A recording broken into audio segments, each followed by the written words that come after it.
Hey guys, it's Bob Ferngren, and I'm back with another 8-minute call. I was $285,000 in debt. $285,000 in debt. Most of that was credit cards. A little bit was what do you call those home loans? HELOC, is that it? Where you go get a loan against your home. But $285,000 in debt. And 2 years later, I was zeroed out on all those credit cards, zeroed out on all my debt. And how did I do that? And how do really most people overcome things? They talk themselves into it. They talk themselves into it. Now, most people don't even know they're doing it, but some people just get sick and tired of being sick and tired. Some people just reach a level of frustration that what they've been doing isn't working. So they start doing something different. But in order to do something different, you're having conversations primarily with yourself. Well, you can go do the science of all this, but deep within your brain is something called the reticular activating system. Reticular activating system, and this is the filter for your brain. So your brain sees everything, and your brain could not handle, or you could not handle it if all this data, I am surrounded by all of this my brain is seeing, but I'm not capturing it, I'm not keeping that. I might be able to recall that, but I have to be able to filter that. So what your brain then is filtering for is things that you're telling it consistently. What are you telling your brain consistently? Now, a lot of people will say things like, I need more money. That's a wonderful thing. Or I want more money. That's a wonderful thing. Now, what's the problem with that? Your brain says you need more money. Well, $1 just gave you more money. So what are you telling yourself? You're telling yourself something that's not going to work. It's not going to get you out of the type of debt that I was in. So what do you need to be telling your brain? Well, think about this. You know, in the Bible, it says that words have the power of life and death. That's in Proverbs, right? So if that's true, and I believe that's true, go speak negative things over your kids. Go, rip your kids a new one when they bring home B's. You know what you're going to do. You're just going to, they're not confident. They're insecure. They're going to hide things from you.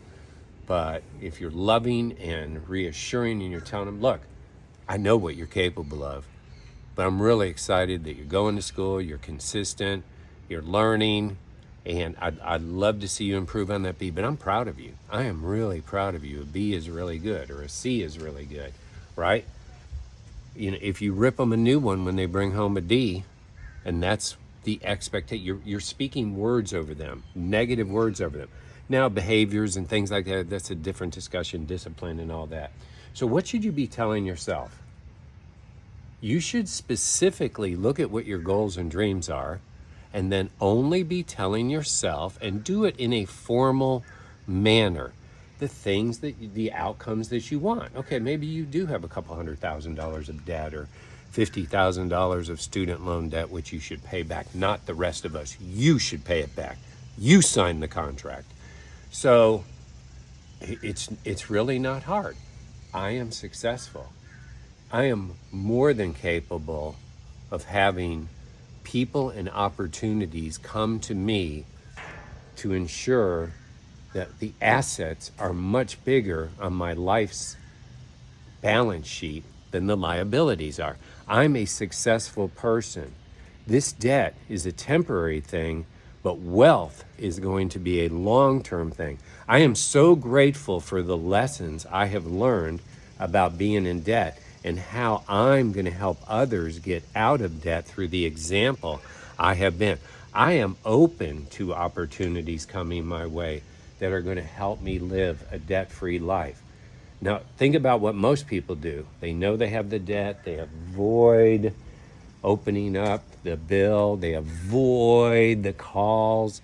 They avoid. So now what's their brain being told? Avoid, avoid, avoid. So now you've got credit card bills running at 28, 29% interest rates, which are absolutely criminal. It's evil that the government, has allowed them to get away with that. 10% is more than enough. 10% interest rate. My God, I can't believe they charge it almost a third of what you owe them every month. Evil, evil, evil. But there's evil everywhere, and we let them get away with it, don't we? So it's about telling yourself the things of the person that you want to be. So I write down all these amazing things about this woman that I want to have almost 11 years ago. I write them all down, and part of my daily affirmations is I do deserve, and then I list out those specific things that I wanted in this woman. And so then there's a better story. I've told this story, but within 6 months, opportunities happen. Remember, opportunities are coming at us all the time. We can ignore them, we can poo-poo them, we can put others down because they took it up, or it's an opportunity. Take the shot. Take the shot. You miss 100%. So I meet this great looking gal and took the shot. She then matches everything I put on that goal list because I was believing and I was speaking to myself. And quite frankly, I do it out loud most days. I speak my affirmations about myself. So what's the number one affirmation I have right now? Lord God in heaven, create in me the heart that wants to add more value to others. Help me add more value to others. Thus, I'm back doing 8-minute calls. I hope this adds value to you. I hope you'll add this subscription here on YouTube or TikTok. I hope that you will share my videos with others, but I mostly hope and pray that it helps you. God bless.